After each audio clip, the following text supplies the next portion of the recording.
Bienvenido al canal de la Primera Iglesia Bautista de San Salvador. Esperamos que seas edificado a través del mensaje que estás por escuchar. Recuerda visitar nuestro muro en Facebook para que conozcas más acerca de nuestras actividades. También puedes escribirnos a nuestro correo electrónico. Será un placer saber de ti. Dios te bendiga.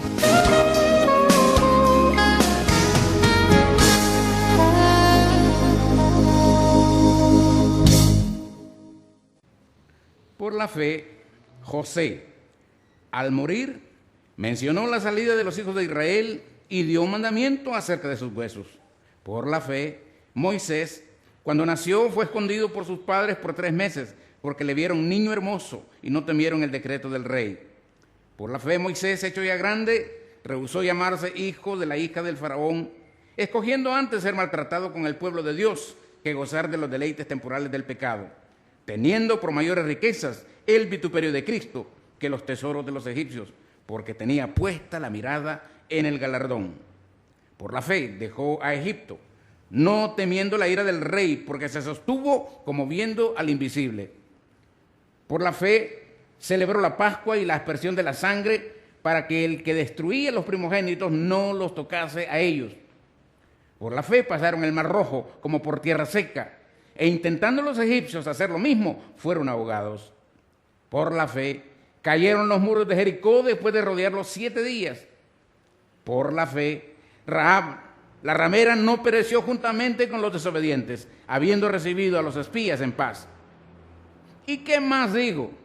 Porque el tiempo me faltaría contando de Gedeón, de Barak, de Sansón, de Jefté y de David, así como de Samuel y de los profetas, que por fe conquistaron reinos, hicieron justicia, alcanzaron promesa, taparon bocas de leones, apagaron fuegos impetuosos, evitaron filo de espada, sacaron fuerzas de debilidad, se hicieron fuertes en batalla, pusieron en fuga ejércitos extranjeros. Las mujeres recibieron sus muertos mediante resurrección, mas otros fueron atormentados, no aceptando el rescate a fin de obtener mejor resurrección. Otros experimentaron vituperios y azotes, y además de esto, prisiones y cárceles. Fueron apedreados, aserrados, puestos a prueba, muertos a filo de espada. Anduvieron de acá para allá, cubiertos de pieles de ovejas y de cabras, pobres, angustiados, maltratados, de los cuales el mundo no era digno, errando por los desiertos, por los montes, por las cuevas y por las cavernas de la tierra. Y todos estos, aunque alcanzaron buen testimonio mediante la fe, no recibieron lo prometido, proveyendo Dios alguna cosa mejor para nosotros, para que no fuesen ellos perfeccionados aparte de nosotros. Que Dios bendiga su palabra.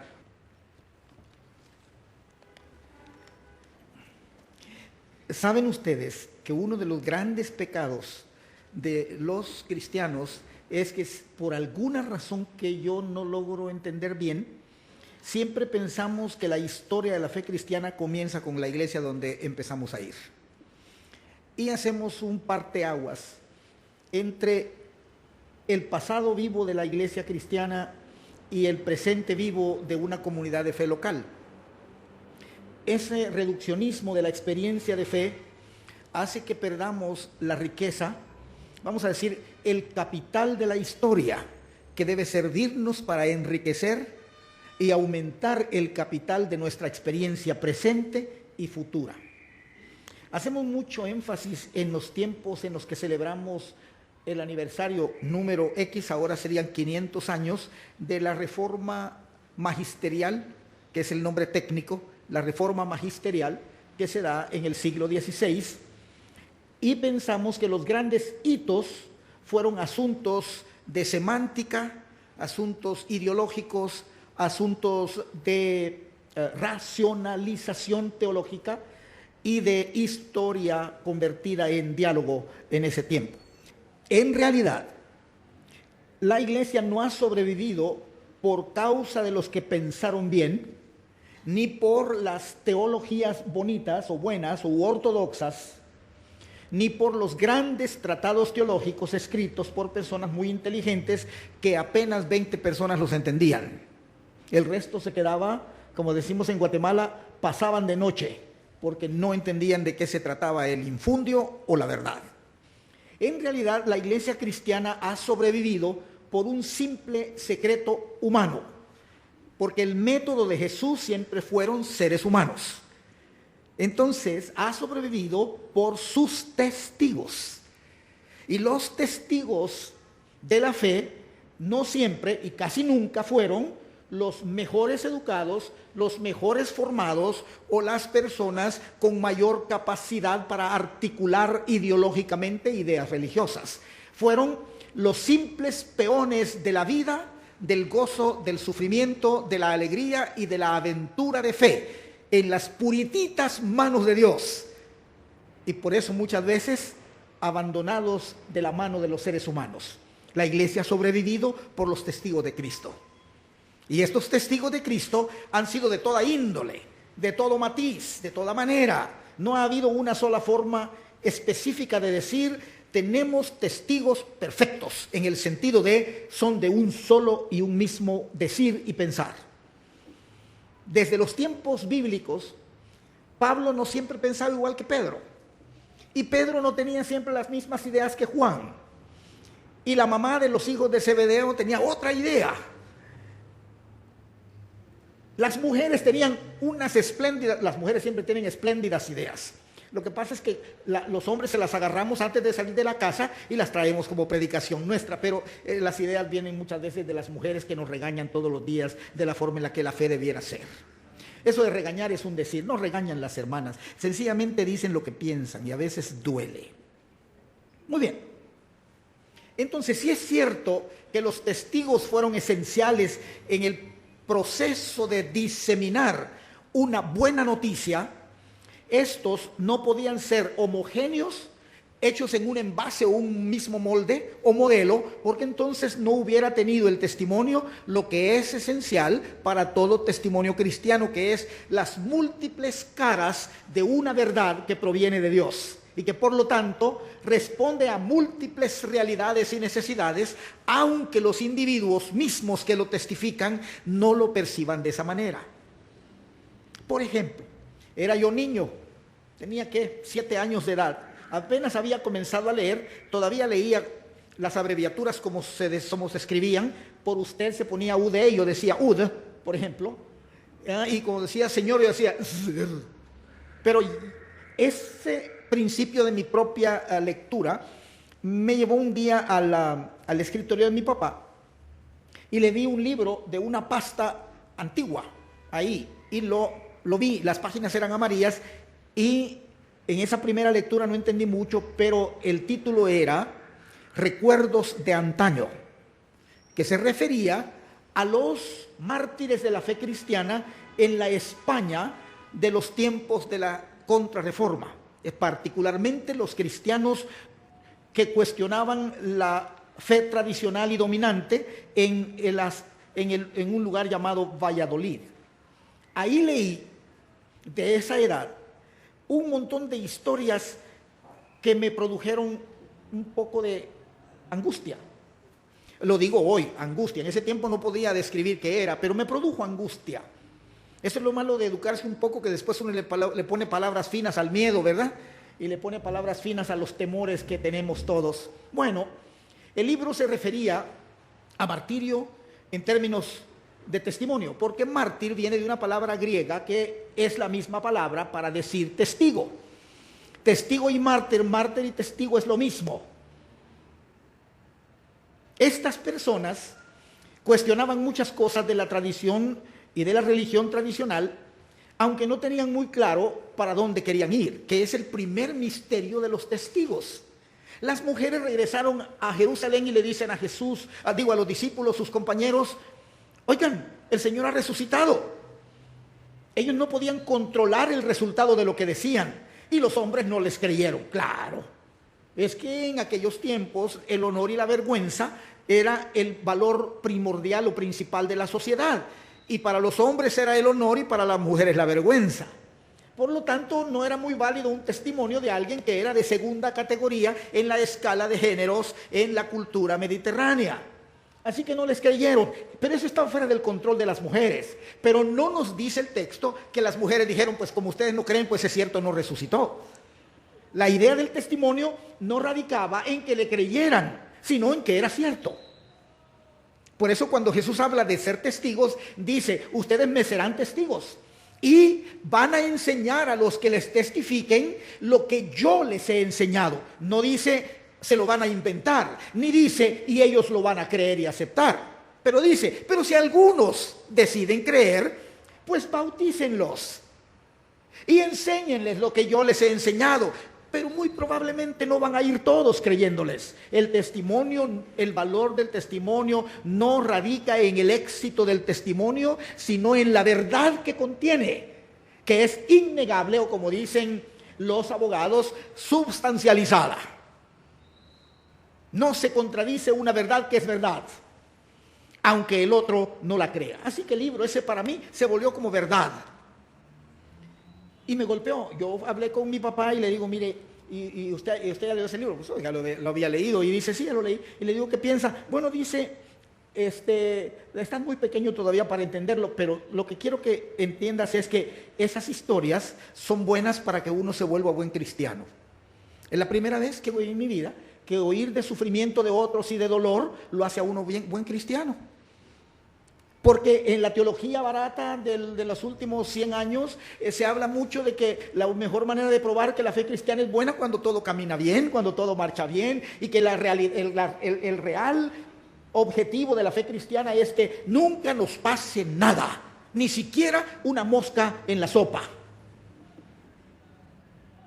Y la realidad dice todo lo contrario. Entonces, en la historia que hoy leemos, recitada de un modo casi como hímnico, como un himno del capítulo 11, encontramos aquí varios nombres. El nombre de estas personas nos dice algo. Ustedes saben que en los textos bíblicos mencionar nombres y genealogías es importante para decir que los que testificaron, hablaron o fueron de cierta manera eran ciertamente personas creíbles. Por eso Jesús dijo una vez, ¿quién dice la gente que soy yo? No que digo yo que soy yo, la gente que dice. Y dicen los discípulos, bueno, que eres Elías que ha vuelto a la vida, que eres Juan el Bautista, que eres un profeta. Y dice, ¿y ustedes quién dicen que soy yo? ¿Qué piensan ustedes de mí? Y ellos dijeron juntamente con Pedro, tú eres el Cristo, el Hijo del Dios viviente. Jesús no dijo, es cierto, Pedro, así es. Lo que le dijo fue, eso es revelación, mi hijo. Esa es una revelación para que aprendas que lo que vas a testificar no proviene de tu propio ego o de tu propia verdad, sino que es un don transmitido. Estos hombres y mujeres que menciona el texto aquí son transmisores de un testimonio y lo hacen en dos específicos momentos de su vida. En un contexto que les demandaba ciertas decisiones y en un estado de relación con la verdad que les demandaba fe. Una de las cosas que más me ha inquietado a mí a veces cuando uno se enfrenta con dificultades que no controla es si uno entendió qué significa fe.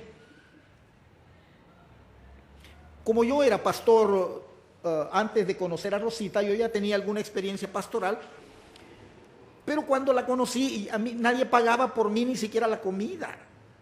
Yo era pastor de una iglesita pequeña que por poquito y me cobraban por predicarles.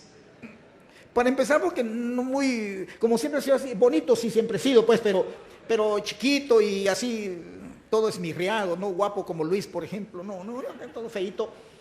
Pero no siempre se entusiasmaban con decirle, vamos a pagar un buen salario, venga para acá. Así que cuando yo le dije a ella que si se animaba a echarle la acompañada a este guapo mozo, y que yo le prometía todas las desventuradas bendiciones de la vida. Entonces yo dije, no me va a decir que no. Era casi hija única, tenía más zapatos de los que yo podía soñar porque el papá le compraba cualquier zapato que a ella le gustaba. Ella me puede contradecir cuando quiera, pero yo solo lo digo porque estoy ahora con el micrófono en la mano. Pero la cosa es que pero cuando yo le dije eso, y yo cruzando los dedos por aquí atrás, que me diga que sí, y le digo, usted dice, tómese su tiempo si quiere. Y entonces me dice, no, me dice, y le digo, sí, está bien. Le digo, pero yo en serio quiero casarme con usted. Yo no quiero decirle que nos conozcamos y después, no, yo en serio, yo quiero casarme con usted. Si eso le parece, y dice, pues sí, me parece, está bien. Y entonces que se me tira y me abraza y me besa y que mi vida, yo estaba sorprendido del milagro. Esa es una mentira que acabo de decir, no es cierto. yo le di un casto beso, en señal de que nos habíamos entendido, ¿ah? Pero después me puse a pensar, y ahora que ya me dijo sí, ¿qué le ofrezco? Si nadie me paga, ¿y dónde la voy a llevar? Y yo pastoreaba una iglesia que me daba 15 quetzales al mes. Y cuando les conté que me iba a casar, dice, entonces le vamos a aumentar 4 quetzales, 19 al mes. Y yo le dije a ella que me iban a aumentar el salario a 19 quetzales al mes si se casaba conmigo. Y yo dije, me va a decir que no. Me dijo, bueno, Dios proveerá. Todavía sigue pensando así, pero como que no. Pero lo que quiero decir es que la experiencia de nosotros dos acerca de nuestra relación prueba una cosa fundamental acerca del significado de fe. La palabra fe se puede explicar mejor entendiendo que fe es confiar y es comprometerse. El que tiene confianza se compromete. El que se compromete lo hace porque tiene confianza. Uno no camina con los que uno desconfía, ¿o sí? ¿Verdad que no? Uno siempre dice, a este no le confío, con este no voy ni a la esquina, se dice en Guatemala. Entonces, cuando estas personas se relacionaron con su testimonio, con su vida, con su contexto, lo hicieron a partir de que tenían claridad sobre el sentido de su relación con Dios y las promesas de Dios. Así que fe era para ellos compromiso con todo aquello que tenía valor en el proyecto divino y confianza en que aunque las cosas no sucedieran como se esperaba, el acto de vivir testimonialmente en relación con el dueño de la vida, con el dueño de la verdad, les daba sentido contextual, de modo que todo lo que hacían para ellos trascendía aquellas cosas con las que se enfrentaban a diario. Por eso yo entiendo porque en ese libro se dejaron meter en cuartos donde los estiraban hasta destriparlos. Por eso entiendo ahora porque en ese libro cuenta que los amarraban de los dedos pulgares y los estiraban a tal punto que perdían la noción de la vida. Y la única manera de cambiar eso era, diga que no es verdad. Testifique que lo que ha estado pensando y diciendo no es así. Ustedes y yo tenemos una herencia bíblica de la fe. Porque todos los que estamos aquí creemos que la Biblia nos da fehaciente prueba de cómo debe ser y cómo fueron las personas en su relación con Dios, y a esas personas le llamamos santos, o le llamamos padre de la fe, héroe de la fe, le llamamos así. Pero hacemos un corte entre lo que ellos fueron en su contexto y en su realidad con lo que nosotros somos y podemos ser en nuestro contexto. Fíjense ustedes en esto. José, un esclavo vendido. Pero cuando se trata de hablar de cómo ve la vida, la mira con esperanza y muere diciendo, algún día nos vamos a ir de aquí, ahí me llevan por favor. Moisés, yo estoy enseñando en el seminario acerca de liderando con un alma saludable. Especialmente a los gringos que tienen una forma de ver, gringo no es bueno para decir en un sermón, los hermanos estadounidenses tienen una forma de ver la vida, el trabajo, las responsabilidades diferente a veces que nosotros, así que viven estresados y muchos pastores mueren a los 40 años de problemas cardíacos. Saben ustedes que los pastores norteamericanos, de cada 100 pastores, 70% no tienen un amigo personal para echarse la platicada y ver cómo se ayudan mutuamente. Saben ustedes que de 100 parejas de pastores, 80% de las esposas creen que su marido se equivocó en la toma, o la esposa en la toma de decisión ministerial, y por lo tanto quieren que el marido o la esposa se retiren del ministerio. Y saben que en Estados Unidos el 60% de los pastores se están yendo del ministerio porque ya se quemaron. Hay estadísticas muy trágicas de lo que le está pasando a muchos pastores. Entonces, hablando de Moisés era un hombre traumado, un hombre rechazado, un hombre entre un niño olvidado, un niño tirado, criado en un foster home, en una casa ajena, enseñado y educado en una cultura diferente a la propia. Tenía muchos resentimientos y se hace evidente por su forma violenta de reaccionar ante la opresión de sus compañeros israelitas. Era un hombre con problemas personales. Pero a la hora cuando encuentra el momento en su contexto y en su sentido de compromiso, opta por una decisión. Aquí el escritor casi poéticamente, o más bien poéticamente, coloca a Cristo en el contexto diciendo que Moisés prefirió los vituperios de Cristo. Todavía Moisés no sabía nada de Cristo, pero es una forma, una alocución que nos ayuda a entender el diálogo entre aquello que fue y la tradición que penetra la historia de los cristianos o de los seguidores de Dios en un mundo incrédulo. Pero pónganse a pensar que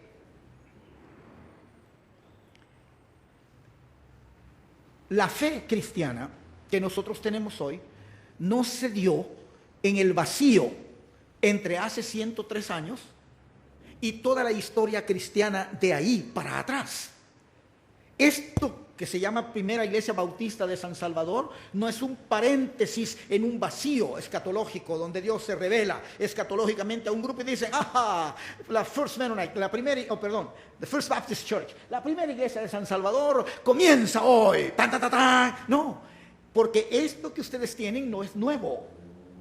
Lo recibimos todos en un proceso que trasciende la historicidad, porque viene del testimonio de multitudes de testigos que no nos miran, sino que nos testifican diciendo lo que fue es y lo que es será, si mantienes el hecho de que lo que dijeron, dicen y dirán acerca de la buena noticia es la misma para todas las generaciones, no importa el vocabulario, la metodología o las diferentes formas de hacerlo. El testimonio de Cristo no cambia.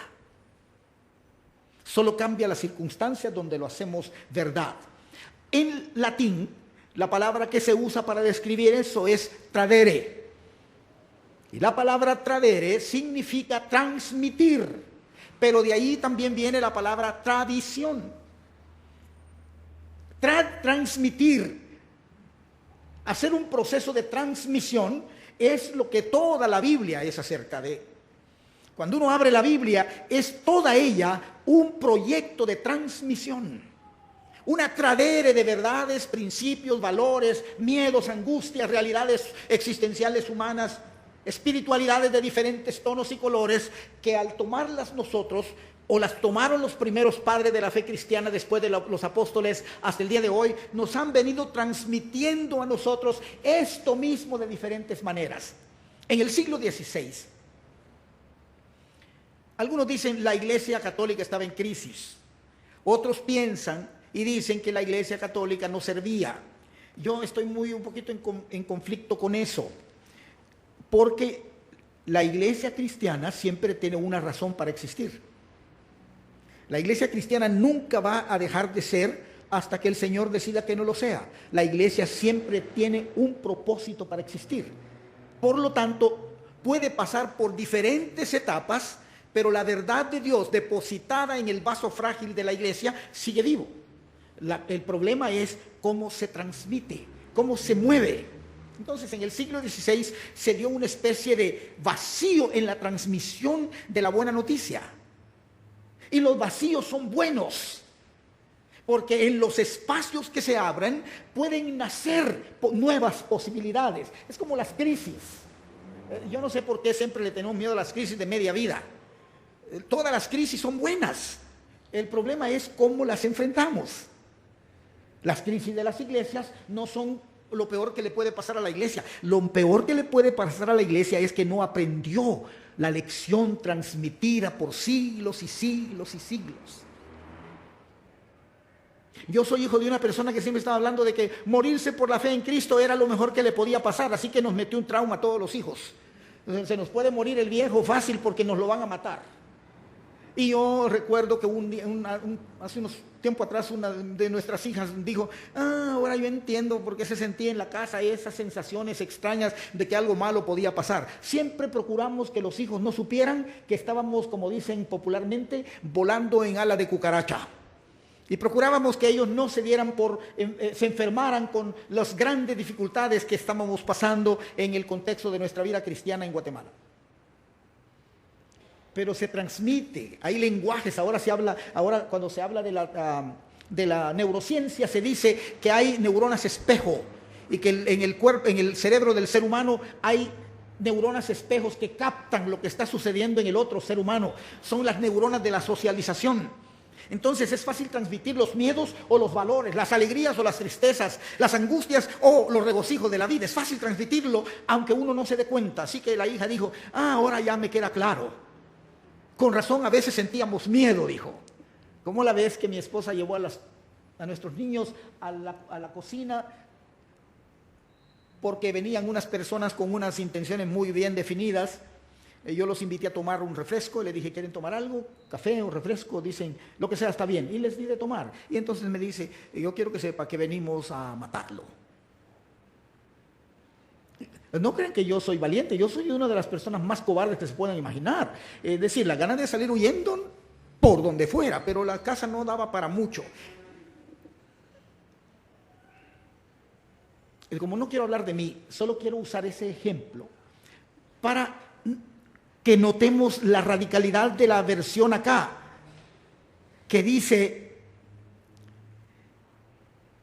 fueron capaces de apagar fuegos impetuosos, estuvieron frente al filo de la espada, sacaron fuerzas de debilidad, se hicieron fuertes en batallas, pusieron en fuga ejércitos extranjeros, las mujeres se regocijaron con la devolución de sus muertos por la resurrección, pero otros fueron atormentados y ni siquiera dijeron, no queremos sufrir, aceptaron sufrir. Ahí es donde yo entiendo mejor la frase de mi papá, si esto vale la pena, morir está bien.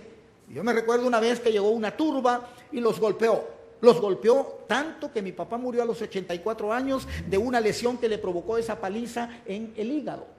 Mi mamá estaba embarazada de su primera hija y quedó como catatónica mientras miraba lo que pasaba, mientras golpeaban a mi papá en el piso y destruían todo lo que había dentro del edificio. Los hermanos del pueblo donde eran pastores subieron al lugar a recogerlos con 2 cajones para muertos y encontraron que los 2 estaban vivos. Y cuando llegaron a la iglesia y mi papá se recuperó un poco, dice mi mamá que se paró a hablar, hermanos, y esto no es nada.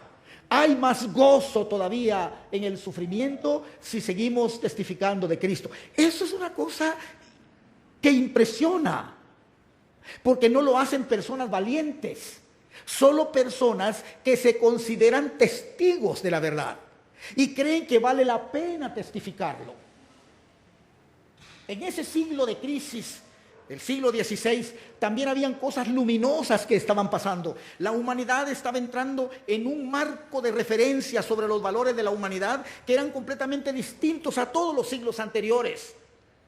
Había un hambre por el conocimiento y se volvió a lo que todavía ahora, a estas alturas, nos hizo bien pero nos hace mal, a una lectura técnica de la Biblia, a una lectura muy técnica de las Escrituras que no daban margen a la posibilidad de encontrar espiritualidad para sobrevivir, porque todo tenía que ser entendido. Cuando surge la modernidad con los escritos de Descartes, Descartes decía que el ser humano era una cosa que piensa, porque el cuerpo decía y las emociones y todas las cosas que no se pueden explicar no son reales. Decía, la filosofía moderna dice todavía que todo lo que es explicable o racionalmente explicable es verdad y todo lo que es real es explicable. Así que la fe y la idea de cómo podía encararse un mundo nuevo desde valores profundamente relacionados con la parte derecha del cerebro, dejaron de tener valor y empezó a darse mucha importancia al cacumen, a la cabeza, a la parte izquierda, que sabemos cómo lo explicamos, cómo lo podemos decir, a la exactitud de la ciencia racional, empírica, la fe y otra forma de ver la vida no tenían sentido. Ahora ya sabemos que estaban equivocados. Ahora hablamos de inteligencias emocionales. Hablamos de las neuronas espejo. Ahora hablamos de que es posible comunicarse y que todo ser humano está interconectado y que creación y ser humano son indisolublemente una misma verdad. Todo eso se sabe hoy. Ahora también se sabe que para usar la razón solo se usan 20.000 bytes por segundo, como en una computadora, pero para todas las demás sensaciones del lado derecho se usan 200.000 bytes, y por lo tanto es complicado estudiarlo. Ahora se sabe todo eso. Pero la Biblia nos habla siempre de que estas personas miraban la mayor parte de las cosas con el lado derecho, no con el lado izquierdo del cerebro. Vaya. Y entre las cosas que significaba eso era el manejo, el uso y la expresión de la fe. Dicho eso, cuando la reforma protestante magisterial articula, ahí tenemos un ejemplo de la idea de magisterial, las 95 tesis del monje Martín Lutero. Todos los que hayan pasado por alguna escuela bíblica y hayan tenido el privilegio o la pesadez de tener que leer todos los escritos de Juan Calvino, saben a qué me refiero. La pesadísima tarea de tener que leer a Juan Calvino con todas las arideces de la teología escolástica. Pero la esencia del caminar en la vida no tenía cambios. Ser protestante luterano o protestante reformado y ser católico no tenía mayores cambios, porque los cambios estaban hechos al nivel del intelecto, y era necesario y bueno, era importantísimo, porque había que convencer a la gente de que también razonando la fe tiene sentido.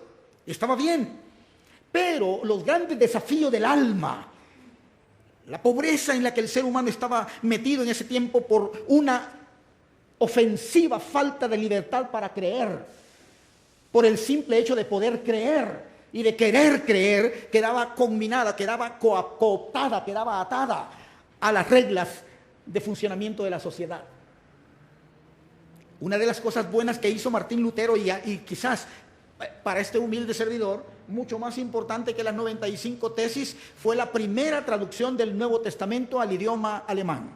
Quizás lo máximo, porque en el momento que lo hizo, disparó un proceso de testimonio liberador. Porque la persona común y corriente podía, si sabía leer alemán, leerlo, porque también el analfabetismo era inmenso. Se dice que en esos tiempos un sacerdote de una parroquia no sabía leer ni sabía lo básico de la aritmética. Por lo tanto, se dice que el Papa dijo en esas ocasiones, en una bula, que todo párroco de una iglesia, de una comunidad, debía por lo menos saber leer y por lo menos saber algo de aritmética. Por lo menos. Si eso era el clérigo, ¿cómo andaba la comunidad? Entonces, ¿cómo llegar con el testimonio a la gente que requería el proyecto de esperanza del reino de Dios? Ahí está la gran demanda para nosotros también. Los padres originarios de la confesión bautista vienen de los puritanos de Inglaterra. Y los puritanos ingleses estaban pasando por una crisis, esto ya en el siglo XVII, una crisis seria, eran perseguidos y el sistema los rechazaba.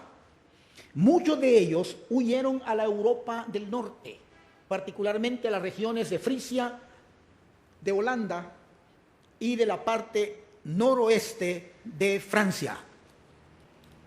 Ahí se cobijaron con el movimiento anabautista, que ya tenía del siglo XVI, poco tiempo después del verdadero dilema provocado por la reforma magisterial, ya tenían un poco de estabilidad y de identidad en la comunidad europea.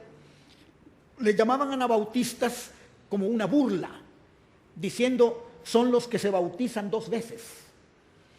Y eso era un problema serio por 2 razones. Una era de índole teológica y la otra era de índole política.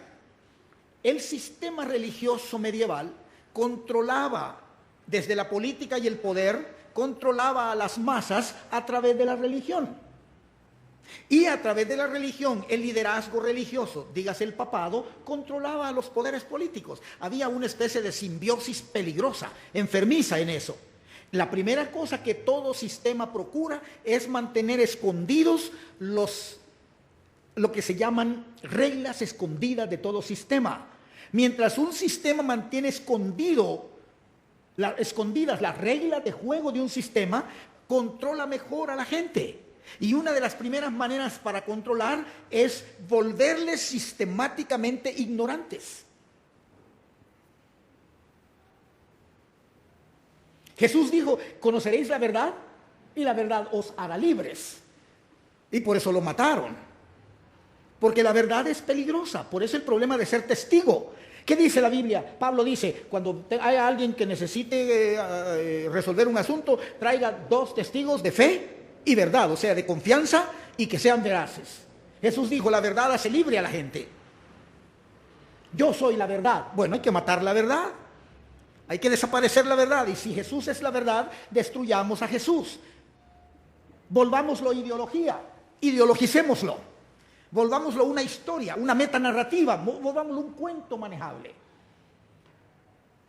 Eso no sucedió en ese tiempo, sucede hoy todavía. Todavía hoy, mi hijo, uno de nuestros hijos, se resultó así muy brincón, decimos nosotros, muy así como que, eso no me gusta, ¿y qué? Entonces un día, él todavía no había terminado el bachillerato y yo estaba preparando desayuno para que se fuera, porque Rosita salía muy temprano para su trabajo y yo, como le pasa a veces a las personas, yo podía entrar a las 8 de la mañana a mi oficina y ella no, ella tenía que estar a las 7 en punto en su lugar. Así que yo le estaba haciendo un desayuno. Oye, mijo, ¿ya te hiciste un muchacho y cuándo te vas a bautizar? Dice, bueno, un día de estos. Digo, no, pero es algo más específico. Dice, bueno, un día de estos es bastante específico. Está bien.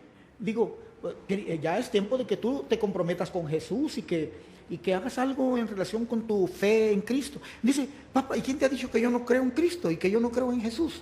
Eso lo tengo bien claro. Digo, pues me alegro. Entonces ve a la iglesia y pedir al pastor que te vas a bautizar. Dice, no lo voy a hacer. Digo, ¿por qué? Dice, te lo digo si no te ofendes. Digo, no me ofendo. Pero ya tenía miedo yo, porque yo sé que a veces sí se ofende uno, ¿no? Entonces dice, es que mira, papá, te voy a decir la verdad. Yo me voy a bautizar en la iglesia cuando la iglesia me demuestre que realmente están hablando del Jesús que dice la Biblia. Y digo, entonces digo, ¿qué tipo de Jesús crees que ellos están diciendo? El que ellos inventan. Y digo, ¿tienes alguna prueba de eso? Sí, dice, sí tengo. Dice, Jesús en la iglesia es ideológico, es objeto, no sujeto. Cuando lo vuelvan sujeto y hablen de una persona a la que hay que amar y respetar, entonces tal vez. Me incomodó, pero ¿qué le voy a decir? Si yo no puedo defender a la iglesia cuando se equivoca, si apenas me defiendo yo solo. Bueno, se enamoró hace poco, unos años atrás, de una señorita muy comprometida con la iglesia, y la muchacha le ha demostrado de 1000 maneras cómo se puede ser un buen cristiano aguantándolo a él. Así que ahora está muy fiel en la iglesia. No sé si les comuniqué bien. Esta mujer se llama April, le he demostrado con su testimonio y su vida y su manera de funcionar, sin articulaciones como las que yo le quería hacer desde mira que papá, no me convenzas, me dice. Es la iglesia la que me tiene que convencer y todavía no veo por dónde. Eso es lo que trato de decir cuando en la reforma del siglo XVI aparecen los radicales. Los radicales dicen todo lo que dice la teología magisterial, todo lo que dice la reforma magisterial no se puede contradecir, está bien. El problema, dice, es que eso no cambia la eclesiología, no cambia la ética para la vida, ni produce testigos. En los discursos que vienen voy a tratar de elucidar mejor este dilema cuando hablemos de las 3 cosas que marcaban las pautas del pensamiento radical. Vamos a verlas, creo que mañana o el domingo, o quizás me arrepienta y ya no, porque algunas veces mete miedo cuando los radicales hablan, y los radicales como Moisés, como José, como todos los radicales que encontramos en la historia de la fe, asustaron a todo el mundo. Entonces los radicales cuestionaron la idea de que el cambio de la iglesia histórica del pasado a una mejor forma de iglesia no podía suceder sin rupturas. Y estas rupturas no podían suceder solo en el plano de la disquisición, diálogo o especulación escolástica o de la academia. Tenía que suceder en la profundidad del ser humano. Y en eso los bautistas se quedaron con algo de eso. Porque muchos de los grandes predicadores bautistas lo que hablaban siempre es de la importancia de la conversión. Ahora, que después se ha vuelto barata la idea de conversión y cualquiera se convierte, eso ya es otra historia.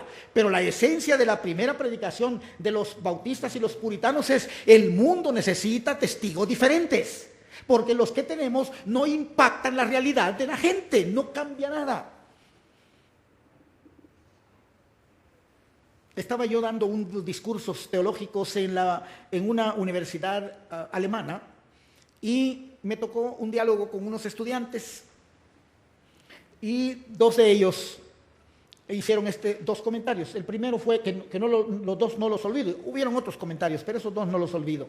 Decía: si la iglesia cristiana es capaz de provocar la primera o de contribuir en el desarrollo, en la consolidación de la destrucción del género humano en la Primera y la Segunda Guerra Mundial, entonces la iglesia no tiene sentido.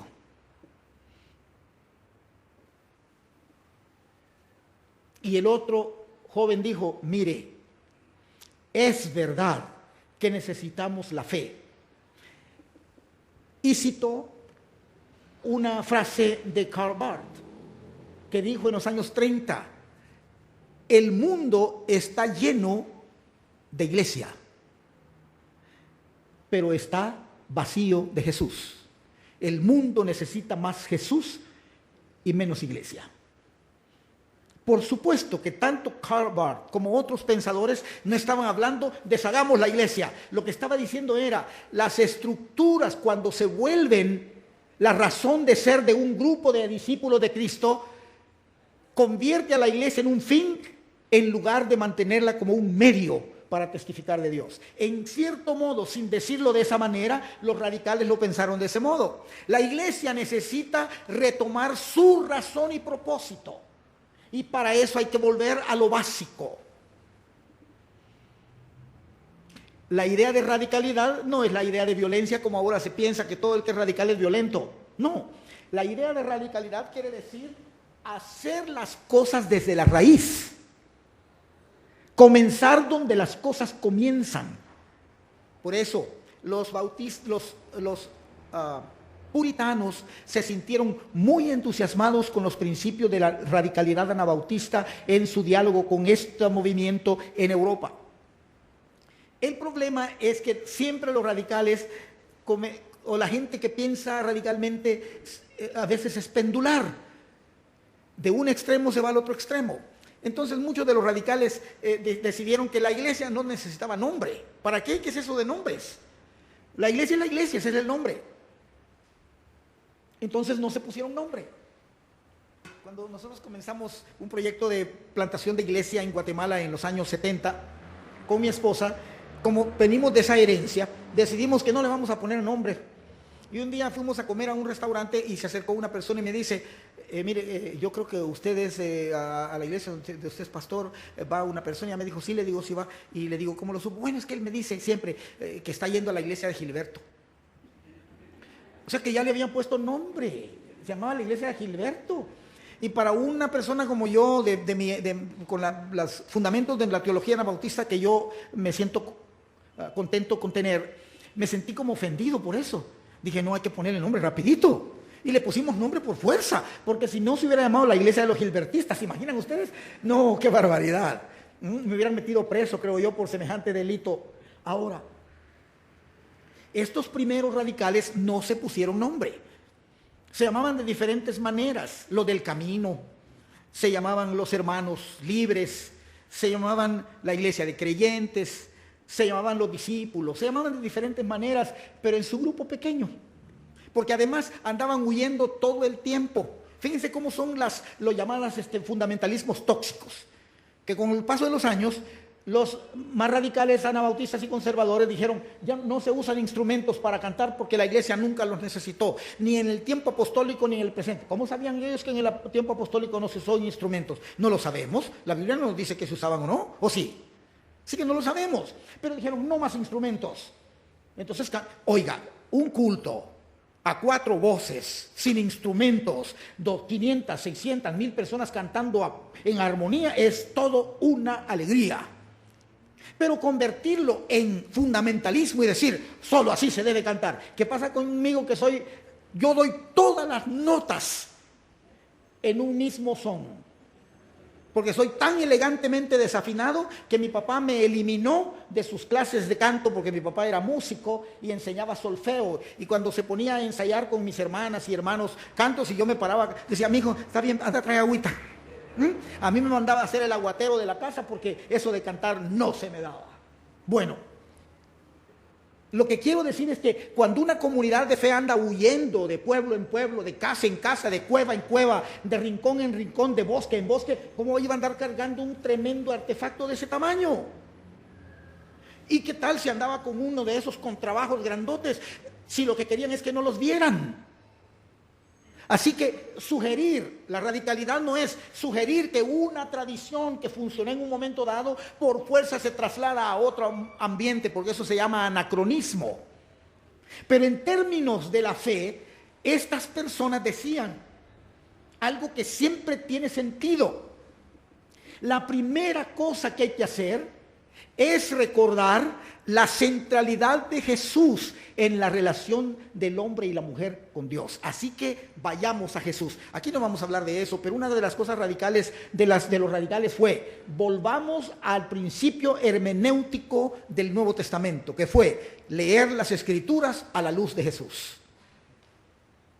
¿Qué dijo Jesús y qué hizo Jesús? Juzguemos toda la Biblia a partir de eso. Eso sería el principio hermenéutico radical de los anabautistas. Y eso mete miedo porque toda lectura, relectura de Jesús cambia de acuerdo al ambiente donde se da, ¿no es cierto? En cambio, un dogma no cambia, es el mismo. Por eso se dice que una de las peores toxicidades de la iglesia es volver dogma lo que debiera ser vida. Todo lo que hace perder la vida se volvió tóxico a la fe. Entonces, comenzaron por lo más simple, lo más radical, y lo digo porque de ahí vuelvo a lo de Bautista. Empezaron ya entendimos que uno es cristiano si conscientemente se vuelve discípulo de Jesús, y vamos a hacerlo. Así que Jesús dijo, y cuando se vuelvan discípulos, bautícense en el nombre del Padre, del Hijo y del Espíritu Santo, y aprendan lo que les he enseñado. Así que, como ninguno tenía ordenación para bautizar, solo uno, se llamaba Bloodrock, era un apodo, estaba relacionado con la forma en la que ese hombre vestía. Unos vestidos que antes que usaban mucho los obreros, que en el idioma de Gringolandia es el catch en black, por ejemplo, una especie de gabacha. Entonces por ahí le venía el apodo al sacerdote y él dijo, bueno, dicen ellos, bautízanos tú. Y ese día, en una casita, en la casa de Conrad Grebel, en Zúrich, 6 personas se bautizaron mutuamente y dijeron, y nos comprometemos a seguir a Jesús en la vida. Y como ya habían sido bautizados de niños, este bautizo era el otro. Y de ahí anabautistas, porque ana es un prefijo griego que significa dos o doble. Entonces los enemigos les empezaron a llamar anabautistas y los empezaron a perseguir por eso. Como eso me interesa a mí, porque sigo siendo radical de alguna manera, pero también soy medio no radical en otras cosas. Quiero decir así como en intimidad, es la cosa más linda de la radicalidad. Tenía 2 sentidos. El eminentemente teológico, eclesiológico, espiritual y bíblico, y el elemento político radical. Vean por qué. Porque era a través del bautismo que el sistema de reyes, príncipes y gobernantes en relación con con la iglesia mantenían el control de la población. Yo no lo podría entenderme bien hasta que leí en la historia de Guatemala que en los tiempos de la colonia, cuando un indígena se iba a cortar un racimo de bananos o plátanos o guineos, o mataba a algún torete o un novillito del patrón a escondidas para darle de comer a su familia, debido a la religión, estaba obligado a confesar al sacerdote lo que había hecho para poder recibir la exculpación de su pecado a través de una penitencia. El sacerdote escuchaba la confesión, lo mandaba a hacer la penitencia y en la tarde cenaba con el patrón y le contaba lo que había hecho el indígena. Y entonces aparecía el indígena colgado, muerto o desaparecido. Era una relación venenosa. No es la iglesia la culpable de eso. Somos los seres humanos que usamos la religión para entrampar la verdad. Entonces, en ese tiempo, si usted no llevaba a su hijo al bautismo al nacer, el sacerdote no decía: amado hijo, te invito a que traigas a tu señora con tu bebé, lo vamos a bautizar, aunque le pongamos el nombre de Pancracio, pero tráelo.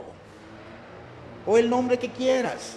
No hacía eso, sino que llamaba al alguacil de la ley y le decía: la familia tal no ha cumplido con el requisito de la fe, tráigalo. Y entonces lo traían y por obligación legal era bautizado cristiano.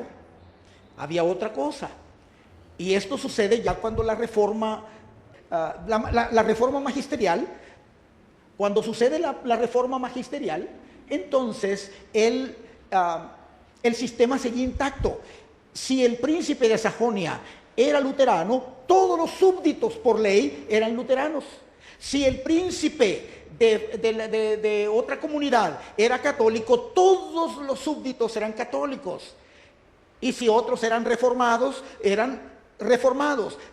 Se decía, la regla era: la religión del príncipe es la religión del pueblo. A eso se le conoce como constantinismo, el control de los sistemas del mundo, de la religión civil, sobre la libertad de conciencia del que quiere creer. Ese era el dilema. Por lo tanto, el bautismo de los adultos fue una forma de decir: somos suficientemente libres para decidir en conciencia cómo queremos seguir a Dios. Y eso no era permitido. Ahí comienza la persecución, pero una persecución atroz. La segunda razón era bíblico-teológica. Solo se puede ser miembro del cuerpo de Cristo si se es discípulo de Cristo. Y solo se puede probar que se es discípulo de Cristo rompiendo lealtades. Es que el dilema para un cristiano es que en el bautismo nos volvemos leales al Señor de la fe, que es Cristo. Por lo tanto, no hay otra lealtad más grande ni más importante. Ese es el dilema de la radicalidad del Evangelio. En la iglesia primitiva a Cristo se le llamó Curios, el Curios de Dios, el Señor. Y Señor en la teología bíblica quería decir el único absoluto dueño de nosotros. No hay otras lealtades. Ese es el significado del bautismo de los radicales en esa casita. Decirle al sistema: le obedecemos a Dios, amamos a Dios, obedecemos a Dios. Dice Pedro: juzguen ustedes, señores.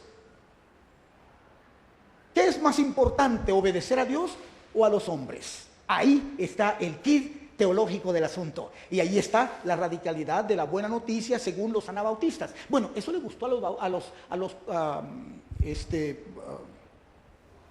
puritanos. El problema fue que un día los que les pusieron de apodo anabautistas les pusieron de apodo menonitas. Y entonces a los puritanos eso no les gustó. Les pasó como yo: no, si me le va a decir gilbertista esto, mejor pongámosle un nombre. Entonces ellos dijeron no. Cuando regresaron a Inglaterra, llevaban ya la idea de llamarse bautistas. Suena simple, pero tenían razón. Ahora, pero los radicales que volvieron a Inglaterra llevaron la semilla de esa radicalidad de no conformidad con el Estado, de separar el Estado de la religión, de separar la fe y la conciencia creyente del dominio o control. De ahí el mensaje de paz. Una iglesia de paz no obliga a nadie a creer como creemos que debe creer. Solo se le persuade, se le acompaña y se le anuncia. Solo el Espíritu de Dios puede cambiar el corazón. No sé si les he comunicado bien. Así que estos hombres y mujeres que leímos en Hebreos 11 fueron ese tipo de personas. Se fueron por el lado radical. Y si leen el profetismo del Antiguo Testamento van a encontrar lo mismo, lo mismísimo. Y lo que más me preocupa a mí y me aflige es que no tenían, bueno, tenían miedo sin duda, pero aún con todo y miedo aceptaban morirse por eso. Lo que quiero que noten es que no estaban dispuestos a matar por eso, sino a morir por eso. Por eso Pablo se refiere a sí mismo como alguien que va a ser ofrecido como una ofrenda a Dios. Estoy para ser ofrecido. Porque para los cristianos, en la radicalidad de la Biblia, morimos el día que decidimos seguir a Jesús. Porque dejamos de vivir para nosotros y vivimos para Dios. Ahora, piensen, para cerrar esto. ¿Quién puede detener a una iglesia así? ¿Quién? ¿Quién puede callar la voz de la verdad de Dios en el corazón de creyentes en los que arde la pasión por aquello que en Cristo es fundamental, que es provocar vida, que es provocar transformación, que es acompañarnos en el reino para vivir la vida del reino? ¿Quién va a estar más descansado para servir a Dios, sino todos aquellos que se cansan de hacerlo, pero no se detienen? En conclusión, un día yo hablé en un lugar acerca de estas cosas y estaba ahí un hombre que es todavía un médico que atiende niños, un pediatra, que se volvió pediatra de los hijos nuestros. Cuando terminé el discurso y todo, me dice, ¿puedo venir mañana a hablar con usted? Le digo, sí. Y llegó y me hizo una pregunta muy buena y me dio una lección muy importante. Me dijo, él era jefe de pediatría del hospital y cosas así, manejaba mucha relación con la gente y los aprendices. Me dijo, mire, soy un aprendiz de la fe, pero lo que oí ayer me dijo que yo debo ir más lejos de lo que pensaba para andar con Dios. ¿Qué ve usted en mí? Generalmente estaba hablando a 500 personas y no le había visto nada. ¿Me entienden? ¿Qué le voy a ver si nunca lo trato de cerca? Pero le digo, bueno, yo veo que usted, si usted es como me dice, tiene buenas posibilidades de encontrar una forma de expresar su fe cristiana más pura palabrería para salir del problema de una pregunta para la cual no estaba preparado, porque nadie nos pregunta a los que predicamos o somos pastores, estoy listo para lo que venga, ¿qué hago? Más bien lo que estamos acostumbrados es que la gente diga, voy a ir y nunca va. Pero que venga alguien y diga, yo ya con toda la vida hecha, profesionalmente y todo, ¿qué voy a hacer? Entonces me dijo, me decepciona usted, me decepciona. Pensé que tenía más visión para ver en mí algo más de lo que parezco. Tengo una gran pasión y quiero dedicarla a Dios. Le doy otra oportunidad.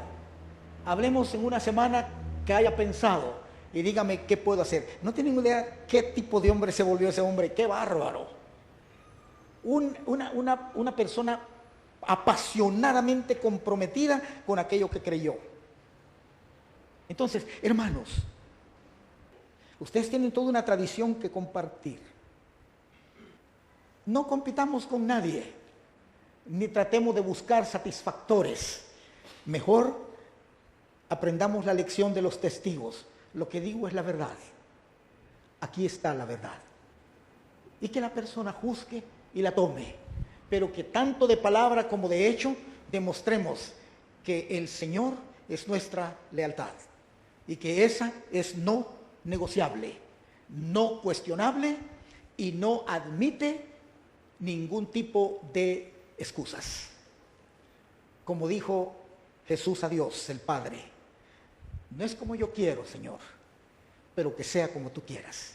Y si eso es así, pues pasemos nuestro Getsemaní y lloremos cuando nos toque, porque también vamos a poder reír cuando nos toque. Al final, estas personas, el texto, el penúltimo, el 39, es el cierre ideal. Dice, todos estos, aunque alcanzaron buen testimonio mediante la fe, no recibieron lo prometido. No lo alcanzaron, no vieron el final de la historia. Pero me encanta el consuelo que nos da a nosotros el escritor cuando dice, es que Dios no quería ni ellos, que ellos fueran perfectos sin nosotros. Porque la perfección se transmite y solo se hace en un permanente proceso de crecimiento y desarrollo en la fe. Mártir es igual que testigo. Y testigo no siempre termina en martirio. Muchas veces termina en la mesa del reino servida para gozarnos en la presencia del que nos llamó a hacer lo que no podíamos, a hacer lo que no queríamos y muchas veces a hacer lo que no buscábamos, que es discípulos del bien amado Señor. Regalo divino para nosotros. Como Pablo dice, el don, el más bello don, la más hermosa dádiva de Dios, el indecible don de Dios. Paz, la paz de Dios sea con ustedes.